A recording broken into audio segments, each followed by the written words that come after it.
If you love stories of courage, destiny, and love born in the wild frontier, this tale will grip your heart. No matter where you're watching from, like, subscribe, and join us for more powerful stories that remind us how one choice can change everything. Let's get started. The cowboy had seen many things in the wild frontier, but nothing prepared him for this. While riding through the canyon, he discovered a 22-year-old Apache woman bound to a stake, abandoned for beasts to claim her. Without hesitation, he cut her free, thinking only of justice and mercy.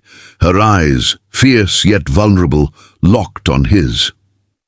She stepped close, her voice a trembling whisper. "You saved my life. But now, to survive, you must accept what I offer." His heart pounded, caught between duty and the unknown destiny unfolding before him. The canyon seemed to hold its breath as silence fell between them. The cowboy wiped the sweat from his brow, his eyes narrowing on the shadows slinking along. The rocks. He had been on his way to town for supplies, but fate had dragged him here. The Apache woman's wrists were raw from the ropes, yet her posture was unbroken, a mixture of dignity and desperation.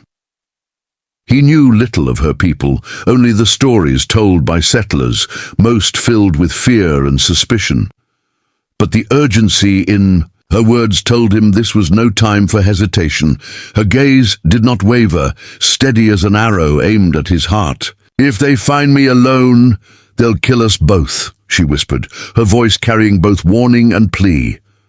The cowboy shifted uneasily, gripping the handle of his revolver as if the cold steel could anchor him to reason.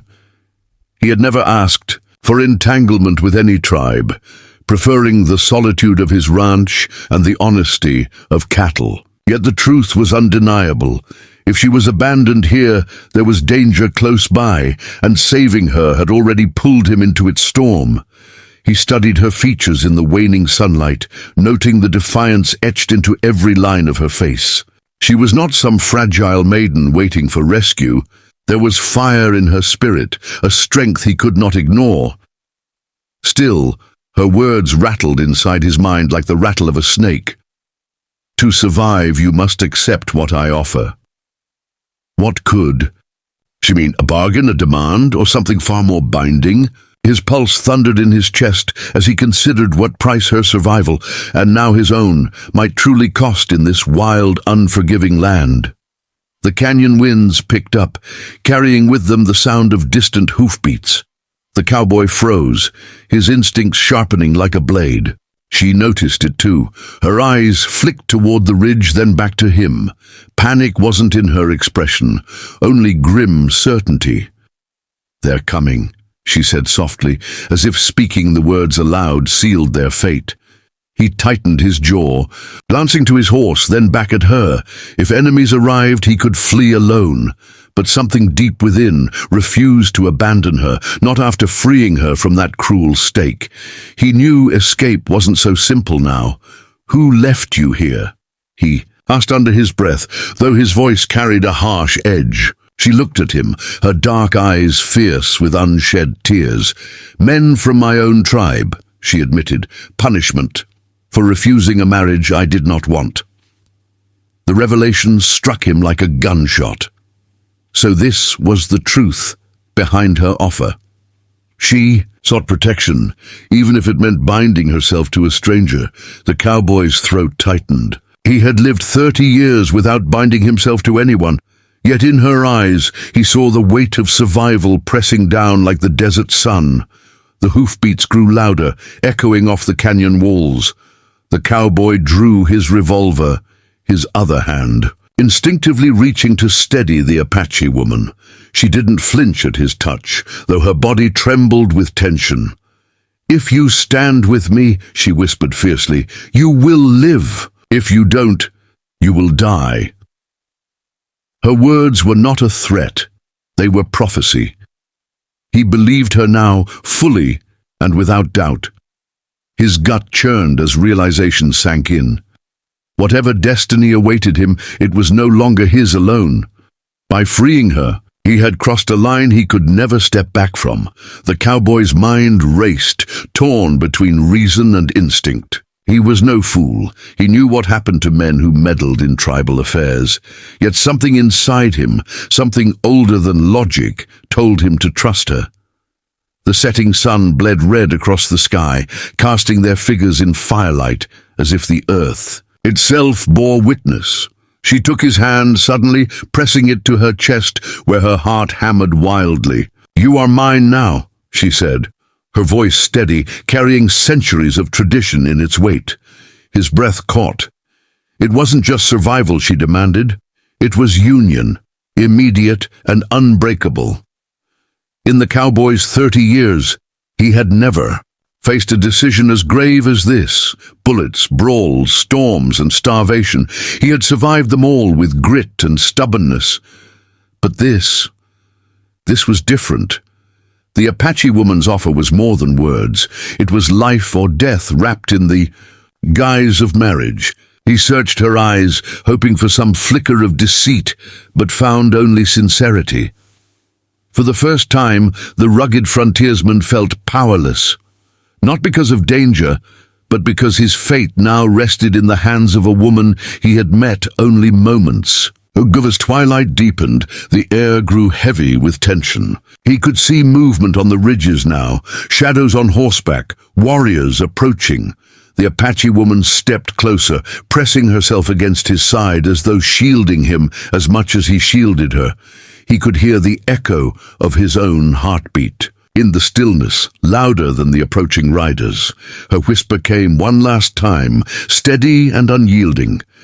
"Choose me now, or the earth will drink your blood." And in that moment, with the stars beginning to pierce the heavens, the cowboy knew his life's loneliest chapter had ended forever. Before he could speak, the pounding of hooves filled the air. Apache warriors emerged, silent and watchful. The young woman grasped his arm tightly, her gaze steady. "This man is mine," she declared, her voice carrying through the circle of warriors. The cowboy froze, realizing her offer was no simple gesture. It was marriage, a bond that would save his life or end it. The chief studied him, the firelight flickering in his stern eyes. At last he nodded. In that moment, the cowboy understood. Rescuing her had not just changed her fate, but forever altered his own. The warriors dismounted with quiet precision, their eyes never leaving him. The cowboy's hand hovered near his revolver, but the woman's grip on his wrist warned him to stand still. The silence pressed heavy as dust, broken only by the restless snorts of horses. One warrior stepped forward, younger, his expression twisted with resentment. He spat near the cowboy's boots, muttering words the stranger couldn't understand. The chief raised a hand, silencing him, his gaze still locked on the outsider. The cowboy's throat felt dry as the desert wind, yet he stood tall, knowing weakness now meant certain death.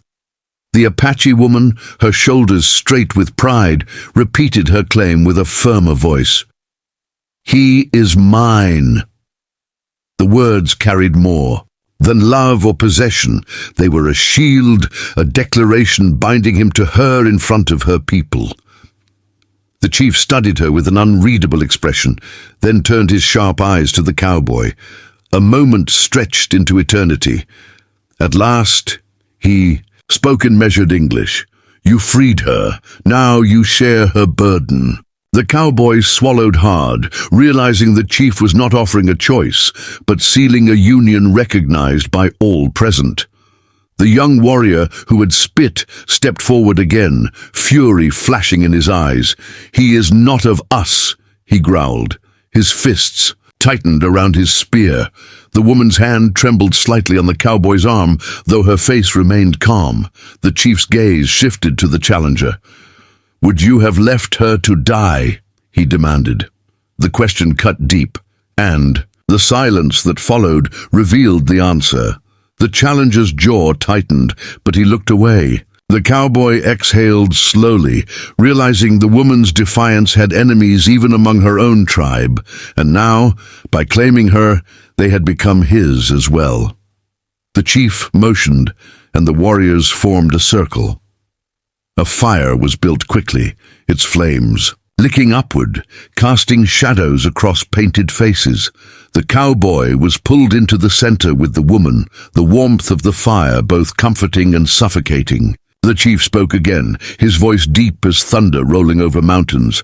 "Among us, bonds are forged in fire, not words. If you would stand as her husband, then stand unflinching in this firelight."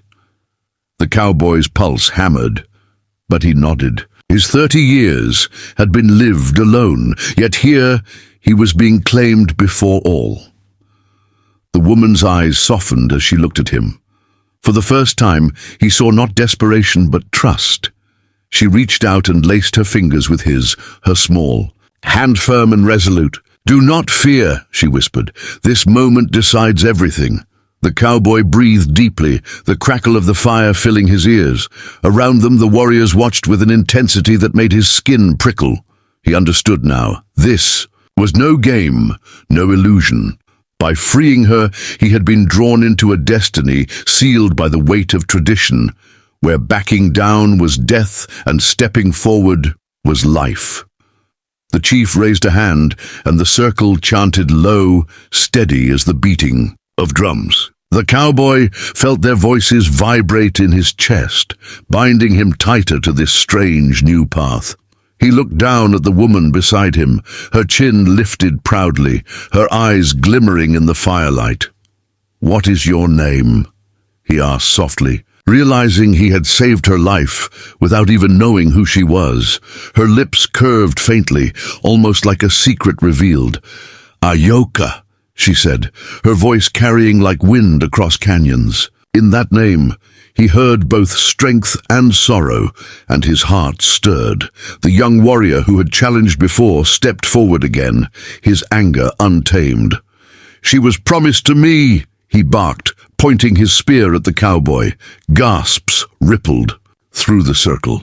The cowboy stiffened, his fingers tightening around Ayoka's hand. She turned sharply to face the challenger. "I will not belong to a man who ties me to die like prey," she declared. The firelight flickered across her fierce expression. The chief's gaze hardened, his voice cutting through the night. "Promises made in fear hold no honor." The cowboy realized then, her choice had defied not just tradition, but a dangerous rival. The challenger's fury grew. He stepped closer, his spear gleaming in the flames. "Then let him prove himself," he demanded, gesturing at the cowboy. Murmurs rose among the circle, half in agreement, half in hesitation. The chief lifted his hand again, silencing the voices. His eyes, sharp as a hawk's, turned to the cowboy. "If you stand as her husband, you must stand against those who would take her. Do you accept this challenge?" The world seemed to tilt. The cowboy's instincts screamed to walk away. Yet with Ayoka's hand in his, he felt her trust, and he knew there was no turning back. The fire snapped, sending sparks into the night sky. The cowboy stepped forward, shoulders squared, eyes fixed on the challenger. "I accept," he said. His voice rough but steady. Gasps rippled through the crowd. The challenger sneered, lowering his spear into a fighting stance. The cowboy had fought men before, but never like this, never unarmed, never under the weight of an entire tribe's gaze. The chief nodded solemnly. "Then let the fire witness," he intoned. The circle widened, warriors stepping back to give space. Ayoka's eyes never left him, filled with fear and hope all at once. His fate would be decided here. The challenger lunged first, spear flashing in the firelight. The cowboy dodged, the movement instinctive from years of ranch brawls and barroom fights. His fists clenched, his boots digging into the dirt. The circle of warriors roared, their voices rising with each clash. He grabbed the shaft of the spear, twisting it hard. The challenger snarled, striking with a fist. Pain exploded across the cowboy's jaw, but he refused to fall. The fire roared higher as though feeding on their struggle. Every strike, every breath reminded him this was not just about survival. This was about earning his place beside a yoker forever.